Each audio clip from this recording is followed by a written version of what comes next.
All right, right now you're taking a live look from Patty's 1880 settlement in Grand Rivers, Kentucky. After the break, an update on the progress being made in hopes of reopening before the holidays. New at 5, a local man found out how much time or prison time he'll serve today after assaulting a disabled veteran and setting his house on fire in Marshall County back in 2017.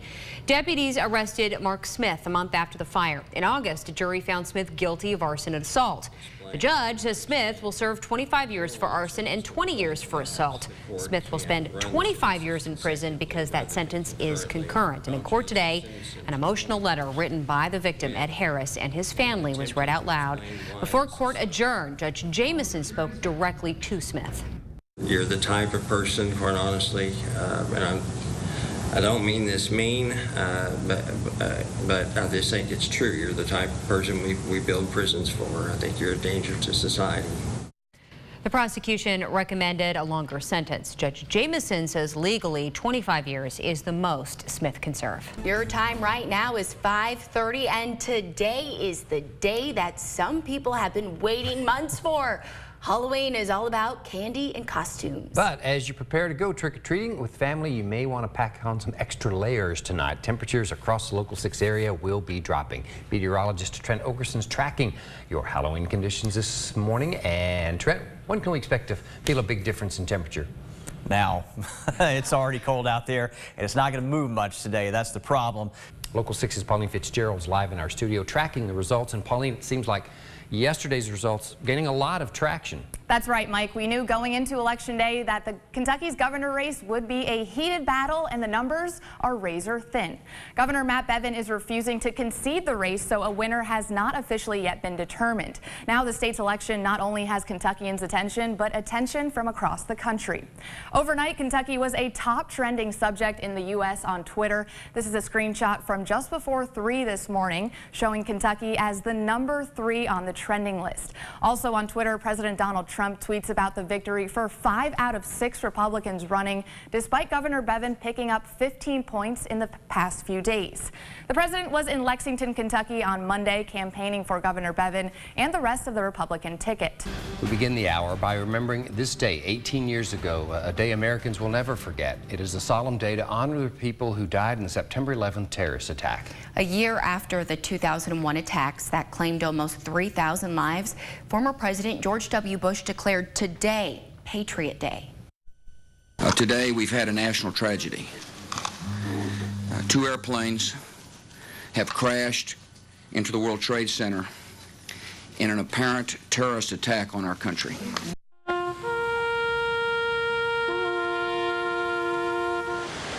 Memorials will take place this morning at Ground Zero in Manhattan, where the Twin Towers collapsed after being hit by hijacked planes. President Donald Trump will attend and speak after the reading of names at the Pentagon Memorial ceremony in Arlington, Virginia. And Vice President Mike Pence will speak at the Flight 93 National Memorial in Storystown, Pennsylvania. Both American and state flags will be lowered across the country until sunset today. As part of Patriot Day, you can honor the memories of the lives that were lost by volunteering and spreading kindness around your community. And in less than 3 hours, there will be a moment of silence to commemorate when the first plane crashed into the North Tower. A week and 2 days after you voted for Kentucky's next governor, the incumbent has conceded. I just want to be clear, we're going to have a change in the governorship based on the vote of the people. That's Republican Governor Matt Bevin. He says today he will not contest results showing Democrat Andy Beshear winning the Kentucky governor's race. This following a recanvass today requested by Bevin after last week's election results showed Bevin trailing Andy Beshear by a little more than 5,000 votes. We're going to have more on that in just a moment, including reaction from Beshear. But first, we are tracking breaking news tonight. You're taking a look at video of students in Southern California waiting to be reunited with their families following a deadly school shooting. That shooting happened this morning at Saugus High School. It's about 30 miles north of Los Angeles. And deputies there say they're reviewing video that shows the moment a suspect took a .45 caliber pistol from a backpack before shooting 5 people, then himself.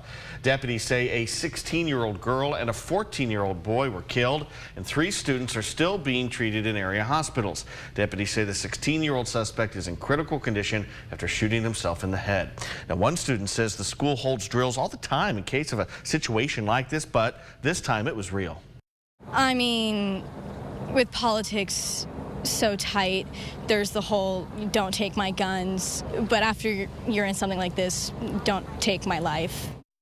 Detectives are working to figure out the suspect's motives. Closer to home, the former student accused gunman in the Marshall County High School shooting is expected to make a court appearance tomorrow afternoon. Gabriel Parker is facing 2 counts of murder and 14 assault charges. Tomorrow's hearing comes just a month after a Marshall County judge denied a request from Parker's attorney to suppress information in the upcoming 2020 trial. Commonwealth's attorney Dennis Faust tells us tomorrow's hearing will be mostly procedural and cover scheduling matters ahead of the trial against Parker. Meanwhile, more than 3 months after the deadly El Paso, Texas shooting, this Walmart store is reopening its doors. Investigators say the accused gunman targeted Mexican people. 22 were killed. 25 others were injured. You're taking a live look at the Capitol building in Washington, where members of Congress are gearing up for a big day. We are just over 2 hours away from hearing Special Counsel Robert Mueller. Mueller will sit before 2 congressional committees and answer questions for about 5 hours. This is the first time he will be questioned about his investigation into Russia's role in the 2016 election. My co-anchor, Mike Mallory, is looking ahead to Mueller's testimony. Mike, what has led up to today's hearing? It's been years in the making. Special Counsel Mueller's investigation has been in the process for the years now. Several key Trump advisors have been found guilty of lying to the FBI about their connections to Russia. So we'll give you a brief timeline now of some big moments in Mueller's investigation. Months after the 2016 election, Rod Rosenstein, who was U.S. Deputy Attorney General at the time, appointed former FBI Director Mueller as a special counsel. Mueller is tasked to investigate Russian interference in the 2016 election and to look into any connections between the Russian government and people in President Donald Trump's campaign. You may have seen these 3 men in the news in the past few years. In these last few months of 2017, the 3 men, once a part of President Trump's campaign, received federal charges. Former Trump campaign chairman Paul Manafort was charged with conspiring against the U.S. Former campaign advisor George Papadopoulos and President Trump's first national security advisor, Michael Flynn, all pleading guilty to lying to the FBI about their Russian connections. Now fast forward a year to November 2018, U.S. Attorney General Jeff Sessions resigning at the president's request and because of his contacts with Russia's ambassador that he already stepped back from overseeing Mueller's investigation at the time. William Barr was then confirmed by the Senate to replace Sessions as Attorney General earlier this year. And just over a month later, in March, Robert Mueller submits his findings to Barr. Just 2 days after Barr gets the investigation report, he releases a summary of his conclusions. Barr saying the findings do not exonerate President Trump, but there is not enough evidence to press criminal charges. Mueller says Barr did not fully capture his report. After major heat from Democratic lawmakers, the Department of Justice releases the 448-page report with some redactions. Now the House Judiciary and Intelligence Committees have questions for Mueller about his report, which brings us to today. Robert Mueller is expected to appear for his first hearing at 7:30. You can watch NBC's coverage of the testimony starting at 7:15 after Local 6 today at 6. And in our next half hour, how legislators worked and prepared and what we can expect out of the Mueller testimony. You can stay updated with today's hearing with our WPST Local 6 mobile app. Download it for free on any Apple or Android device. Just turn on push notifications to get news alerts sent straight to your home screen. Taking a look now at politics closer to home, Kentucky senators will vote on a pension bill in just a few hours as they wrap up their special legislative session. The bill aimed at providing relief from soaring pension costs to partially state-funded groups passed through the Senate committee Tuesday. Murray State University's president, Dr. Bob Jackson, testified Tuesday that the rise in rates to the state's pension plan are unsustainable. Dr. Jackson posted this picture of him with Senate President Robert Stivers and Senator Stan Humphreys.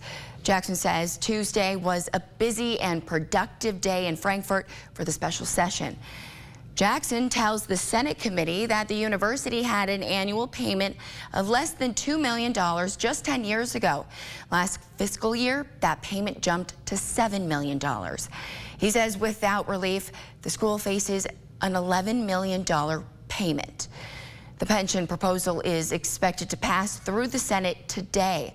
It will then head to the governor's desk, Governor Matt Bevin, and it is expected to be signed. But the bill is already facing a legal challenge. Attorney General Andy Beshear is threatening a lawsuit because of Governor Bevin's special session proclamation. It's been more than a year since the tragic death of this 15-year-old. Peyton Hurt died after she was shot at a party in Ledbetter, Kentucky. Now today, the two people facing charges in connection with the teen's death will appear before a judge ahead of the trial against them, expected to begin in October. You may remember Tyler Jones is accused of shooting and killing Hurt. Witnesses tell investigators the shooting happened following an argument. Johnson and Jones were engaged at the time of this shooting. Now, Alexis Johnson is also facing charges after investigators say she initially gave false statements during questioning. Johnson and Jones are both expected in Livingston County Court this afternoon. During today's hearing, we could find out more about what evidence will be used in the upcoming trial. We'll let you know when we find out more details. Also happening this afternoon, the case against Carlisle County's Fair Board president will go before a grand jury. Leslie Williams is accused of stealing nearly $3,500 from the board's bank account. The Carlisle County Sheriff's Department says the theft could impact the fair's future. And this local cheerleading coach will appear in court next week. David Wade bonded out of jail Tuesday after police say he was arrested Monday for sending a sexually explicit video to a group of student cheerleaders at Paducah Tillman High School. As of now, he is facing charges with tampering with evidence.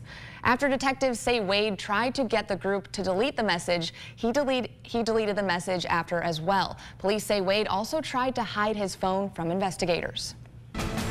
New details this morning. Kentucky's Attorney General Andy Beshear says his office is moving forward on an investigation into skyrocketing prices for insulin and prescription drugs in the Commonwealth. Beshear, who is also running against Governor Matt Bevin in November's general election, says diabetics should not have to risk their life or health to treat their disease with what should be an inexpensive medication. Beshear is also looking into whether state insurance programs have been overcharged, resulting in higher costs for medications throughout the state. Meanwhile, the two candidates running to replace Beshear as the Commonwealth's Attorney General are involved in their own legal battle. A lawsuit is challenging the eligibility of the GOP Attorney General nominee, saying he doesn't meet the requirements to run. The complaint says Daniel Cameron has not been a practicing lawyer for the required 8 years. Now Cameron is pointing fingers at his opponent. Cameron's campaign says in a statement, Greg Stumbo decided the only way he can win is to steal the election by getting an out-of-state law firm to claim Cameron should not be on the ballot. Stumbo says on Twitter the complaint is no surprise and Cameron's eligibility is a serious question for the people of Kentucky and the courts. He adds this all points back to one thing: experience, who has it and who does not. We are waiting to find out when the dispute will be heard in court. A ruling will have to be made soon since election ballots for November's general election have to be printed 50 days before Election Day. And we are waiting for a response from the Kentucky Attorney General Andy Beshear following a request to look into the actions of a local county attorney. The parents of a McCracken County high school sexual abuse victim say the protection of thousands of students in the area is at risk. And the claims are a response to charges against McCracken County High School's principal and director of student personnel for not reporting the sexual abuse, and those charges are being dropped. Well, County Attorney Sam Clymer made the decision to drop those charges. Clymer claims in the motion he did so based on what he called a modified interpretation of the law. Attorney Bard Bryan sent this letter to the Attorney General on behalf of his clients, the victim's parents. The letter calls for an investigation into Clymer's actions and says Clymer is either ignoring relevant case law or is incapable of comprehending the holdings of cases. Bryan says he does not understand Clymer's interpretation of the law. The whole scheme and plan of the law is to encourage adults to report child abuse. What is so fantastic about that? What is so wrong about that? Why do you have to do backflips to say people don't have to do that? Why do you have to do legal gymnastics to say, well, school officials don't really have to report that? Not when the plain language of the statute clearly says they should report it. Clymer's office tells us he's on vacation until Monday and could not be, and he can be reached by email, so we sent an email to him requesting an interview and he responded, "I have no comment." There are more details to the story, and you can read them on WPSTLocal6.com. And as it starts to get colder, homeless people in the Local 6 area will need a place to go to stay warm. While there are places, there aren't enough in the area to help every homeless person.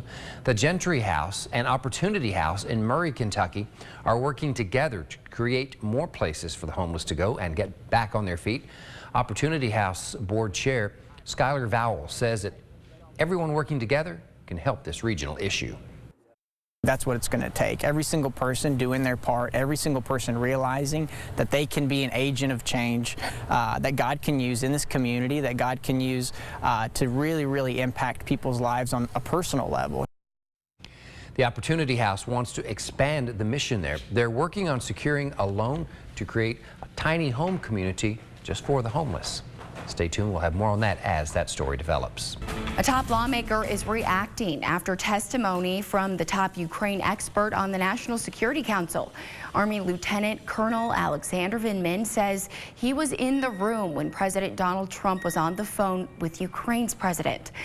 In Washington Wednesday, Senate Majority Leader Mitch McConnell from Kentucky was asked to respond to Vindman's claims that the White House took out parts of the call in the transcript. What do you make of these allegations? I said I'm not going to comment on the merits of what's going forward. We're watching what happens in the House. Senator McConnell tells reporters he will not question the patriotism of any of the people who are coming forward. We begin the hour with what is expected to be day 2 of union workers across the country taking to the picket line as the first nationwide strike at GM in more than a decade continues. General Motors and the United Auto Workers Union met Monday to try to settle on a contract agreement after almost 50,000 workers walked out of their facilities. But it doesn't look like an agreement will be made anytime soon. Both sides are expecting a long and costly fight as union workers call on GM for better pay, health care benefits, and long-term job security. We have major sticking points that they refuse to continue to come to the table and meet with us and try to get resolve on. You can always hope. I mean, we don't want to strike, but as a last resort, you do that when you're not close enough together. You have to do something. Starting late Sunday night, around 900 workers went on strike at the Corvette assembly plant in Bowling Green, Kentucky. Thousands of General Motors employees in Spring Hill, Tennessee also joined in on the national strike, some saying they want GM to get serious at the negotiating table. General Motors is offering more money for workers, billions of dollars in investments, and plans to create new jobs in the new agreement. On their website on Monday, the company says they want to reach an agreement that builds a stronger future for their employees and their business. Nobody knows for sure how long the strike will last, and the company has prepared for this and has enough vehicles to sell for at least 2 more months. But while on strike, union members will be forced to get by with strike pay, which is only a fraction of their usual salaries.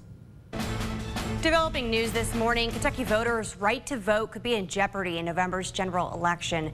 The Commonwealth's Democratic Party says more than 150,000 registered voters have been improperly placed on an inactive list. The party's chairman, Ben Self, says the elections board deactivated those voter registrations behind closed doors with no public notice and is demanding the board reactivate those registrations. Self says on Twitter Monday that this is a really important issue. He says the state can't claim to encourage voter participation and be inconsistent with laws and proper notification. The Board of Elections is expected to meet today, but it is unclear whether this issue will be brought up. It's also not clear whether voters from a specific political party were invalidated.